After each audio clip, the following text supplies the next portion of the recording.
Hi, my name is Rachel Jewett. I am the managing editor of Via Satellite. I'm here today with Dan Ceperley, CEO and co-founder of LeoLabs. And this is part of our Thursday morning conversation series with our 10 hottest companies. So LeoLabs, the space situational awareness startup, has been named one of our 10 hottest companies this year. And I'm excited to talk with Dan more about the company. Dan, congrats for making the list. Oh, well, thank you. I really appreciate the honor, and it's an absolute pleasure to be here to speak with you today. Awesome. So with these conversations, we like to kind of take it back and give people a wide view of the company. So talk to me about how LeoLabs got started and why you wanted to focus on space situational awareness. Yeah, so great question. So we got started because we saw this revolution occurring in the space industry, that the cost to launch a satellite, the cost to build a satellite had come down dramatically. And there were large numbers of new satellites planned to be launched. And then the rates for launch were going up and up and up. And we actually had satellite operators and space agencies coming to us and saying they just had no good way to track all these satellites to keep up with all this debris. And that was our specialty. So we knew how to solve that problem. And so we decided to launch LeoLabs as the always-on service for space traffic safety and space domain awareness. It goes back a little bit to where myself and some of the other co-founders were working. We worked at this research lab, SRI International, and it's a not-for-profit research lab focused on government funded programs like DARPA and the National Institutes of Health and the like. And we'd spent a lot of time actually designing and building radars and tracking satellites and really trying to prove out new ways of doing it. And there was this transformative moment when my would-be co-founders called me down the hall and they said, come look at some of our data. We've been operating these scientific radars up above the Arctic Circle to study the northern lights, the aurora borealis. And in their data, it looked like driving rain or snow.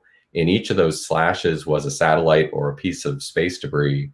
And they had gotten really good at writing software to identify all of that, cut it out of their data and throw it away because it was their garbage. So their garbage ended up being our treasure. And we started LeoLabs to deliver that data to the world. That's really interesting. Yeah, that was something I was curious about, is that it seems like such an essential information for space operators to have, and to think that this service didn't exist just a few years ago is kind of crazy.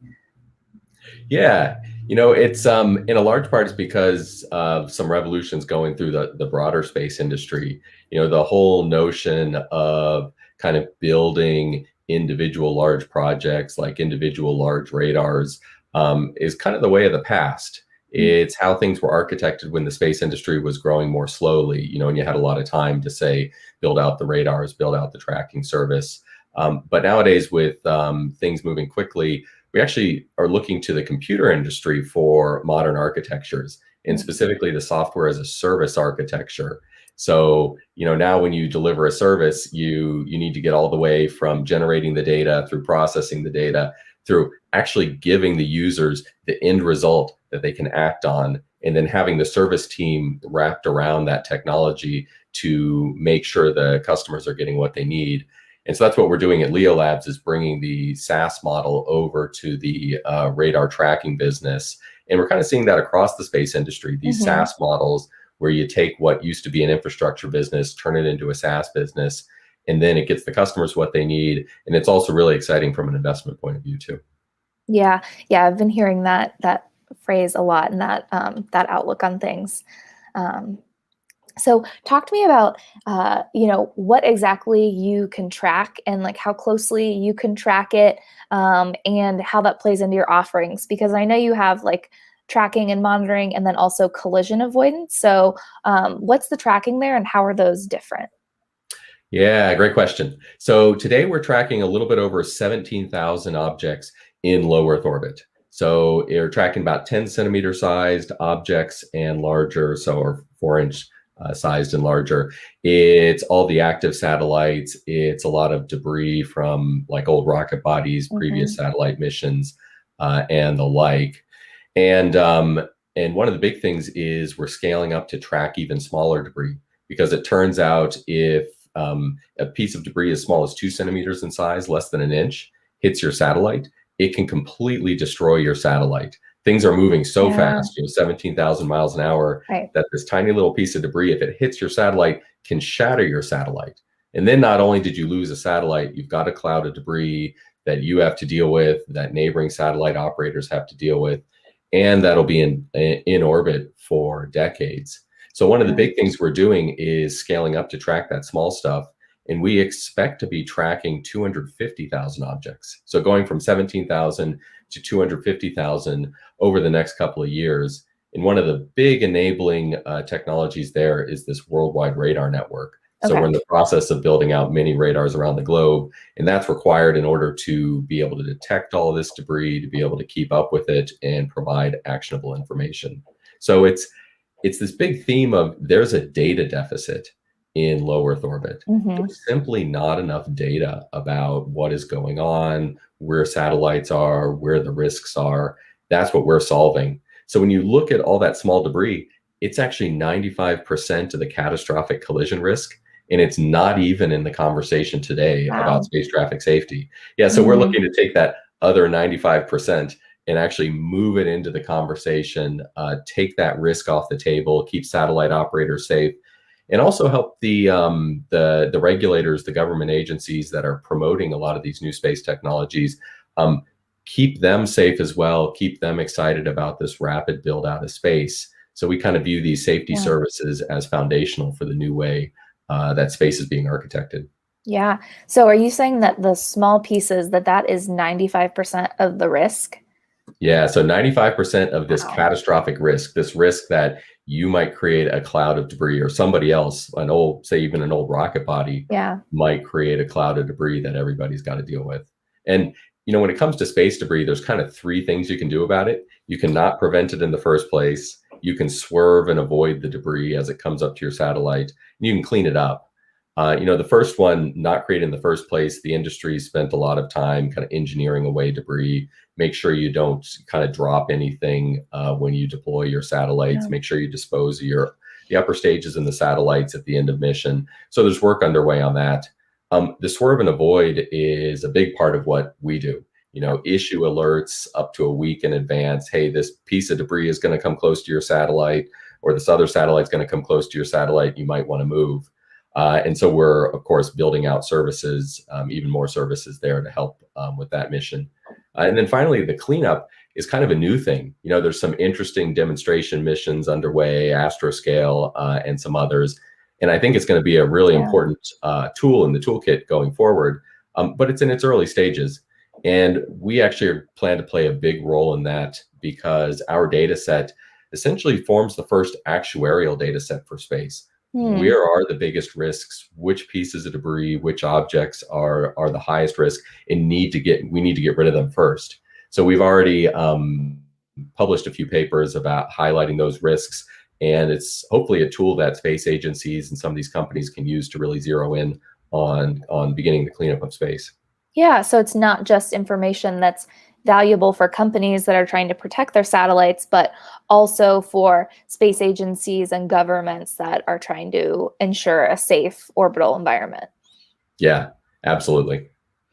How would you say we've been talking a little bit about the overall situation. How would you describe the overall space traffic situation? Like, is it imminently dangerous? Is low Earth orbit as crowded as it sounds like it is? What's going on up there? Yeah. Well, first off, I'm a huge believer in all of these new activities. I think these satellite constellations are delivering critical services around the world. And they're the sort of services we've dreamed about for a long time, but have been out of reach technically and financially. And we've now kind of, as an industry, gotten over that hurdle. So we're Mhm. seeing these constellations scale up, whether it's broadband internet access or Internet of Things, communications backhaul, ship, and airplane tracking and the like. It's a lot of really interesting services, but it does mean space is getting more and more crowded. And in addition to being more crowded, it's getting more dynamic. So these a large satellite fleet maybe in the past was like 10 satellites, and the largest was probably Iridium with about 80 satellites. 5 years ago, the largest fleet became, I think, Planet with over 200 satellites, and now it's SpaceX with around 2,000 satellites. So we're seeing a lot more of these satellites, and their operations are dynamic. Yeah. So they're often getting launched low. They go through checkout. They maneuver to higher altitudes. They operate for a few years. Then at the end of life, they drop low again in order to burn up. These sorts of more dynamic maneuvers as well just create challenges around communicating your intentions and not spooking others that are working near you. So my belief is we can actually add a lot more satellites, a lot more constellations into low Earth orbit with more active management. And you can kind of think about it like air traffic management. In the early days of the airplanes, you kind of fly around in the sky without too much worry about who's around you. But as we get more and more travel, then you actually really have to start managing the airspace. When it's managed, you can put a lot of airplanes in the airspace and still keep things safe. We need to do that in space. Yeah. And what do you think about global cooperation in that? So I guess you're able to see a lot of things, track a lot of things in low Earth orbit, not just maybe companies that are cooperating or countries that cooperate with the United States in space. But when you think about like China, that also has plans to put up massive constellations, is this something that can be worked around with just tracking, or does there need to be more international cooperation on space traffic management? Yeah, that's a great question, because space is getting more dynamic in a number of ways, and this this revolution in space, it's truly global. It's coming from many countries. We're seeing new countries becoming spacefaring nations, like New Zealand a couple years ago started launching rockets, and there's a lot of plans for launch sites in many other places. And I'd really say two things. There's a big need for transparency. And there's also a big need for leadership on the regulatory front. Yeah. So in terms of transparency, there's a need to just report on everything that happens in space. Where is all the debris? Where are the satellites, especially the new satellites? What does a typical day in the life of these satellites look like? Where are the actual risks? In the absence of that information, you get a lot of rumors, or you get people focused on kind of an individual event and not able to put it in the larger context. So a big part of our mission is driving transparency. So reporting on all those activities, regardless of what happens, the data is going to be available for people to analyze. And it really acts as deterrence for bad behavior. That if you're going to be putting satellites in space, you're going to be deploying these constellations of satellites. Kind of any risky behaviors are going to be reported on. They're going to be identified. They're going to be discussed. People can be called out in public. And I think that that transparency and that deterrence can really drive a good set of behaviors and enable us to scale up without creating a huge risk. The other thing is, on the regulatory front, there's been a lot of kind of piecemeal talk about updating the rules of the road and new requirements and the like. I think there's a real opportunity for a space agency or space agencies to step out into the lead and start saying, here's what we see. These are the actual risks we see. These are the activities we see. And here are the ones we support, we think are safe and they're innovative. And here are the ones we don't like. They're risky, and we need to modify, those behaviors going forward. In just driving that discussion and anchoring that discussion in data, the actual data about what's going on in space, I think would be hugely transformative. And you'd find a lot of satellite operators actually just engineering away some of the risks. You probably don't want to be the center of that discussion on the risk side. And if it's kind of laid out where the key risks are, you naturally steer away from it. Some of that conversation just kind of immediately jumps to what should the penalties be, or how should we fund this? And I think that's maybe jumping a few steps ahead. We need to start with, well, what are the best practices today? And there's satellite operators leading the way, driving new best practices. What are the remaining risks that aren't being addressed? And then discuss it. And that'll the discussions will turn into best practices, probably turn into regulations, maybe turn into laws eventually, but we don't have to jump all the way to the end right away. Yeah, instead of just saying, "Oh, looks like too much to tackle." Yeah, exactly. When you said engineering away some of the risks, what would be an example of that? Yeah, so there's concerns about, say, being able to maneuver sufficiently when you've got an upcoming conjunction, or there's maybe worries about being able to deorbit your satellite at the end of its lifetime, and if the exact limits if space agencies regulators were to lay out the exact limits that they were worried about, then I think you'd see engineering solutions to meet those requirements. Okay.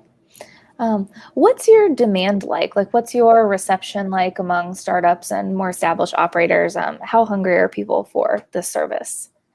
Yeah, we're getting a lot of inbound interest right now. So, one of the big things we're doing is we've launched essentially what we say is the modern space traffic safety service or space domain awareness service. So it gets our customers immediate access to the information they need. So one example is for collision avoidance.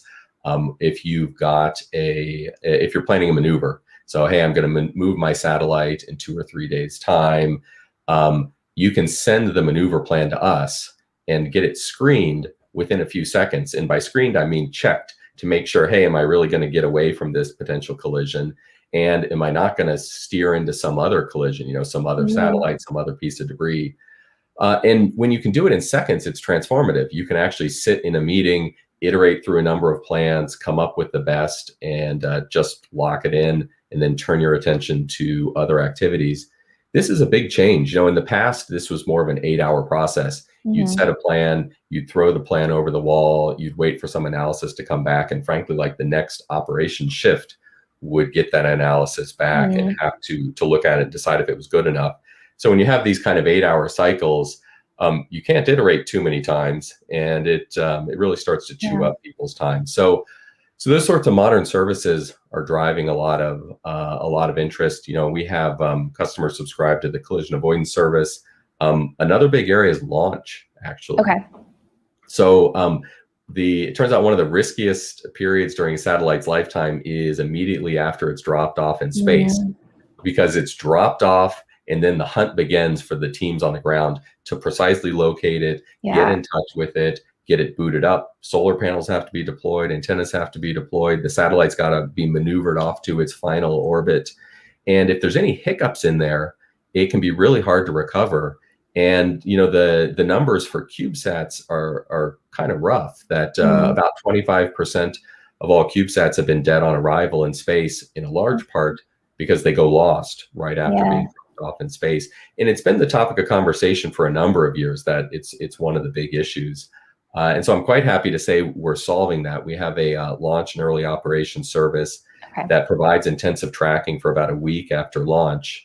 And typically within a few hours after the satellites are dropped off in space, they'll pass over one of our radars. We take a bunch of measurements and get the precise orbital information into the operator's hands.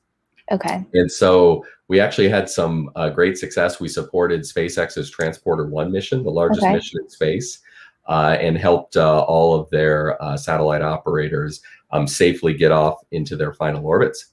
And we're actually going to be supporting the Transporter-2 mission as well. That it's that new best practice that you purchase a rideshare launch, you get your satellites dropped off in space, and then the next step is to get the rapid precision tracking so that you can pull those satellites into your operation system and then send them off to do their mission. Awesome. It's cool to see some of the different 10 hottest companies as part of the rideshare mission. Yesterday, I was talking to Sarah Spangolo of Swarm, and it was right before the launch was supposed to go yesterday. And of course, it was scrubbed at the last minute. But and I think now we're waiting, hopefully a couple hours from now, we'll see that take off. Yeah, awesome. So this has been a big year for LeoLabs. You closed your Series B funding round, opened the new space radar facility in Costa Rica, and you just announced plans for another one. So how much more growth are we going to see from LeoLabs in the next year? And, what are you all working on? What's next for you? Yeah, we're super excited to have wrapped up that Series B fundraising round. It was led by Insight Partners, a very large, very well-known investor that focuses on SaaS companies. Okay. So it's great to have their support. It's also great to have their endorsement as a SaaS company. We've disrupted the satellite tracking market. Used to be a very infrastructure-heavy market, kind of government-only focus. And we've taken it into a SaaS business to serve the worldwide market, public sector and private sector. So it's great to have them working with us and guiding us as we grow out as a SaaS platform. Yeah, and we opened our Costa Rica space radar. We completed it. We did a groundbreaking in the Azores for our first radar in Europe. We also launched a few extra teams. So we started a LeoLabs federal team led by John Moberly in the Washington, D.C. area. He comes to us with extensive experience working with the U.S. federal government, and he's going to be growing our engagements there. And then secondly, we launched a team in Australia led by Terry Van Haren, who's been a leader in the space sector there and recently retired from the Royal Australian Air Force. And he's going to be working with the Australian Defence Force and the Space Agency in the broader Australian ecosystem as growth there accelerates. So you're going to see a lot of efforts on our part in those areas. In addition, we are shifting on the radar construction side from the mode of kind of building one radar site at a time to building multiple radar sites concurrently. So you'll see more announcements from us about additional radar sites later in the year. And that's really fundamentally focused on defeating this data deficit. So getting that data out there that is going to transform the industry, going to be the first dense data set that really enables things like AI, machine learning, algorithm development for space traffic safety and space domain awareness. So the radar network, kind of underpins the business. And then actually our largest teams at the company are the software and the data science teams. So you're going to see some continued growth there in some new products. So, they're in this nice position that they get first access to this new data set, to the ever-growing data set. And we've got a large backlog of new features and new products that'll be coming out. Awesome. Sounds like some exciting stuff ahead. Are all of your radars going to be in really awesome, tropical, beautiful locations? We have succeeded on that front so far. The locations in New Zealand and in Costa Rica and the Azores, they're quite scenic, but they're also quite important for two other reasons. Certainly, the locations are very important. So in the Azores, it's the first radar we have that really covers the Atlantic and covers the part of space over Europe. Costa Rica was the first radar that covered equatorial satellites, so low inclination satellites, and that completed our orbital coverage. And New Zealand was the first radar in the Southern Hemisphere. It turns out there were no phased array radars for space in the Southern Hemisphere on the government side or the private sector side.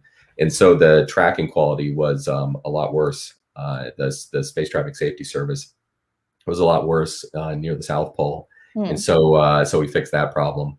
But also the other aspect of these locations is we really look for locations where the local governments, the national governments are extremely excited about space. They're investing in space, they're driving partnerships in space, they really want to accelerate their space sectors. And we found that. We've been very lucky to find that in the locations that we've gone. And so you're going to see more announcements along the same line in the future. And and I'm really happy with all the partnerships we've established so far. Sounds good. So we'd like to close out with a more fun, personal question. So what's something that you have been watching, reading, or listening to that you're excited about? Yes. So on when I get a little bit of time, sometimes I like to unwind and watch a little bit of TV. So one of the shows I've been watching lately is Mythic Quest Oh on yeah. Apple TV. So it tracks a software development team that's built this kind of massive online video game. And for me, it's a little bit personal because some of the stories are around the leadership and kind of the extremes of management. It's got the super confident leader who's got vision and but doesn't necessarily listen to the important feedback from the team. And then you've got the other side, kind of micromanaging, indecisive leaders. So sometimes at the end of the day, I like to watch that, laugh at myself a little bit, and then really hope I'm not driving to one of those To one of extremes, those. trying to go down the middle. Yeah. Is that from the same team that did It's Always Sunny in Philadelphia? Yeah, I think so, and I think it's Okay. also got ties to the Silicon Valley show, so it's kind of got Okay. flavors of that. It's I enjoy it. It's a good way to unwind, a good way to laugh. Nice. I'm definitely familiar with it, but I haven't watched it yet, so I'll have to give it a try. Yeah, I recommend it. Well, thanks, Dan. It's been great to talk to you, and we are excited at Via Satellite to keep following LeoLabs and watch the developments in this space situational awareness. Thank you, Rachel. It's been an absolute pleasure to be here. Awesome. Thanks.